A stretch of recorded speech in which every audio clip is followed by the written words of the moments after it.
You know, in Islam, it's fascinating how some of the most profound spiritual shifts can come from really simple physical acts. Today, we're going to dive into one of the most fundamental of these, ghusl.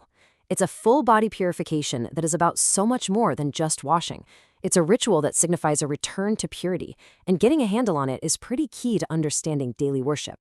So, to really get to the heart of this practice, we're going to walk through 5 key areas. We'll start with the what and why, defining Ghusl and the main reasons it's performed. Then we'll get into the practical side, looking at the specific methods. Before we tie it all together with what is absolutely the most important element, the intention behind it all. Okay, so let's jump right in. While Ghusl does involve washing the entire body, it's crucial to understand that this is way more than a simple bath. We're talking about a deeply meaningful ritual that has a very specific spiritual purpose. At its core, Ghusl is really about transformation. It's a full-body purification that moves a person from a state of what's called major ritual impurity to a state of spiritual purity, known as tahara. And achieving this state of purity is an absolute must before you can perform many acts of worship, like prayer. So that brings us to the next logical question. What exactly causes this state of major ritual impurity?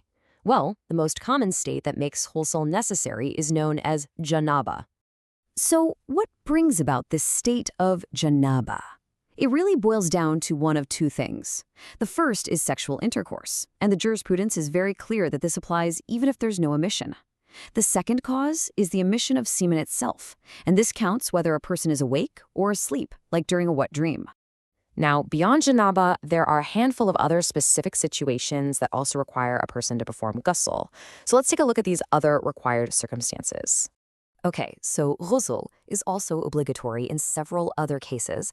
For women, it's required after the end of menstruation or hayad and after postnatal bleeding, which is known as nifas.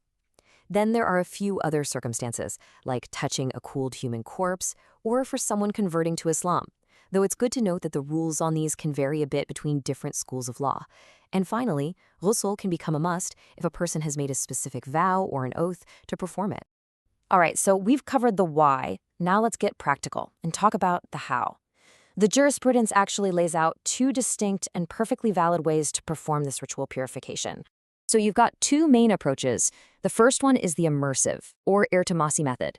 This one is pretty straightforward. You submerge your whole body in water, all at once, like in a lake or a big pool. The second, and probably more common method, is the sequential, or tartibi method.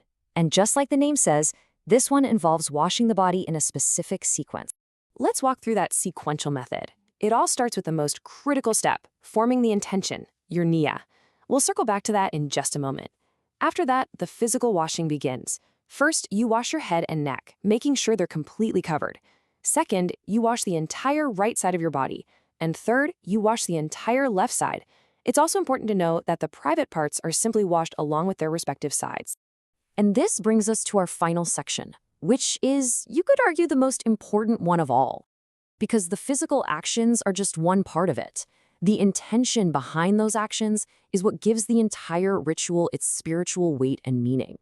This is such a critical point. The intention, or niyyah, is not some phrase you have to memorize and say out loud. It's a silent internal commitment that you make in your mind. It's the conscious decision that you are performing this act of ghusl for the purpose of purification and for God. Honestly, without this intention, the act is really just a bath. Finally, just a couple of practical reminders to wrap things up. The sources mention that it's best for the body to already be wet when you begin the ghusl. And also, don't worry about being perfectly neat. If water happens to splash from one part of the body to another while you're washing, the ghusl is still perfectly valid. So when you look at it all, ghusl is so much more than a set of rules. It's a physical act with this incredibly deep spiritual dimension. It marks a conscious return to a state of purity. And it leaves us with a powerful question to think about. Across all faiths, how do these simple, structured rituals of purification actually shape our spiritual lives and our connection to something greater? That's something to reflect on.